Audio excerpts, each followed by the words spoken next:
마지막 재앙에 대한 준비가 21절에서 28절에 기록되어져 있습니다.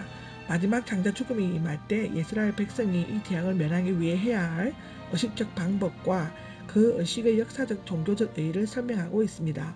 모세는 이스라엘 장로들에게까지 지시를 하였습니다. 첫째는 각자 자기의 가족을 위해 잡으십시오. 21절에 나와 있는데 유월절 양을 먹고 남기지 않도록 하기 위해 식구들의 수와 식사량에 맞춰 어린 양을 고르라는 것이었습니다. 참 대단하죠? 두 번째, 어린 양의 피를 한 묶음에 우슬초로 찍어 바르십시오. 22절, 우슬초는 이집트가 원산지이고 팔레스타인에도 있는데 돌담에 나는 작고 보잘것없는 박하과의 식물이라고 합니다. 열왕기상 4장 33절에 나와 있습니다. 유월절에 사용된 것 외에는 문둥병을 치료하거나 전염병 후에 정결을 위해 또는 붉은 암송아지의 희생제로 드릴 때 사용되었다고 합니다. 이 모든 것들은 레위기 14장 2절에서 7절, 레위기 14장 49절에서 52절, 그리고 민수기 19장 2절에서 6절에 다 기록되어져 있습니다. 정말 놀라운 일이 아닙니까? 이 출애굽기의 모든 것들이 민수기의 성경의 곳곳에 다 기록이 되어 있습니다. 아마도 우슬초는 더러운 것을 깨끗하게 정결시켜 줄 수 있는 풀로 여겨졌던 것 같습니다. 아침이 되기 전에 문 밖으로 나가면 안 된다라고 22절에 기록되어져 있는데요. 문 밖으로 나가는 것은 호기심이나 불신앙 때문이었을 것입니다. 비록 문틀 기둥에 피를 발랐어도 그 밤에 밖으로 나간다면 그는 죽음을 면치 못하게 되었을 것입니다. 여호와께서 치지 못하게 하실 것이다. 23절에 나와 있는데요. 밤에 시키는 자는 고난을 전하고 벌하기도 하는 죽음의 천사로서 여호와의 지시를 따라 수행하는 역할을 하였습니다. 이때 여호와께서는 친히 이집트 전역을 다니시면서 밤에 시키는 죽음의 천사들을 직접 지휘하셨습니다. 이 기록들은 시편 78장 49절, 사사기 5장 23절, 히브리서 11장 28절에 기록되어져 있습니다. 그 땅에 들어갈 때 이 예식을 지켜야만 한다라고 24절에서 27절에 기록되어 있는데요.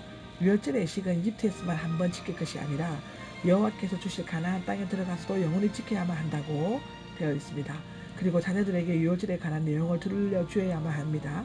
이야기를 마치자 백성들은 유월절로 말미암아 구원과 해방을 주신 여호와께 몸을 굽혀 절하고 경배, 예배하였다라고 되어 있고 또한 모세와 아론에게 명령하신 그대로 행하였습니다. 처음에 모세는 백성들에게 나아가는 것을 주저하였고 또 백성들의 반응도 호의적이지 않았습니다. 지금까지 백성들은 이집트에 내린 9가지 재앙을 지켜보면서 살아계신 하나님의 능력을 체험하였습니다. 그로 말미암아 어심없이 모세와 아론의 말을 들었고 하나님께 온전히 적극적으로 순종하였습니다.